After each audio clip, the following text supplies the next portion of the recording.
Bonjour tout le monde et bonne fête du Canada. Aujourd'hui, on a l'occasion de célébrer notre pays et toutes les personnes qui y vivent, mais c'est aussi l'occasion de réfléchir à ce qu'on a accompli comme pays et au travail qui nous reste à faire. La dernière année et demie a été difficile. La pandémie a transformé notre quotidien, elle nous a enseigné des leçons et nous a empêchés de nous voir en personne. Mais cette période difficile nous a aussi montré que malgré les épreuves ou les situations de crise, les Canadiens restent là les uns pour les autres.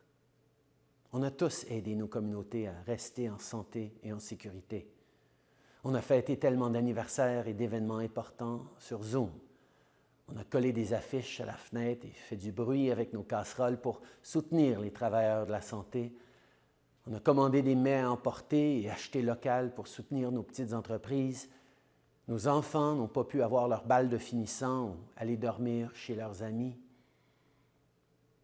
Et après l'horrible découverte de centaines d'enfants sur le site d'anciens pensionnats d'Autochtones en Colombie-Britannique et en Saskatchewan, on s'est tous arrêtés un moment pour réfléchir aux injustices passées et présentes. En tant que Canadiens, on doit être honnête face à nous-mêmes et à notre histoire.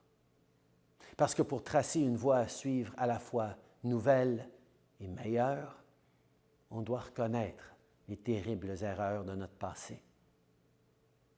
On a un long chemin à faire pour rectifier la situation avec les peuples autochtones, mais si on prend tous l'engagement d'accomplir ce travail, on peut en arriver là, à la réconciliation. On peut bâtir un pays meilleur pour tout le monde. Parce que l'histoire du Canada nous enseigne aussi qu'on peut accomplir des choses difficiles. Il faut en faire le choix. Un choix que les Canadiens ont déjà fait à de nombreuses reprises.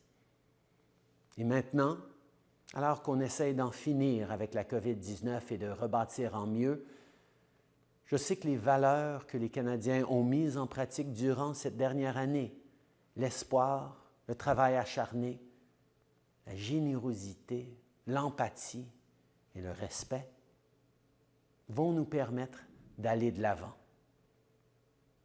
Mes amis, ce qui fait du Canada un endroit si particulier, c'est pas qu'on croit que c'est le meilleur pays du monde, c'est qu'on sait que ça pourrait l'être. Et jusqu'à ce que tout le monde se sente en sécurité dans nos rues et nos communautés, jusqu'à ce que tout le monde ait les mêmes possibilités de réussir, jusqu'à ce que tout le monde puisse vivre sans faire l'objet de discrimination, de haine et de violence, on a du travail à faire. Mais qu'il s'agisse de vaincre la pandémie, de s'attaquer à la crise climatique, de lutter contre l'intolérance ou d'avancer sur le chemin de la réconciliation, aucun défi ne sera trop grand si on le relève ensemble.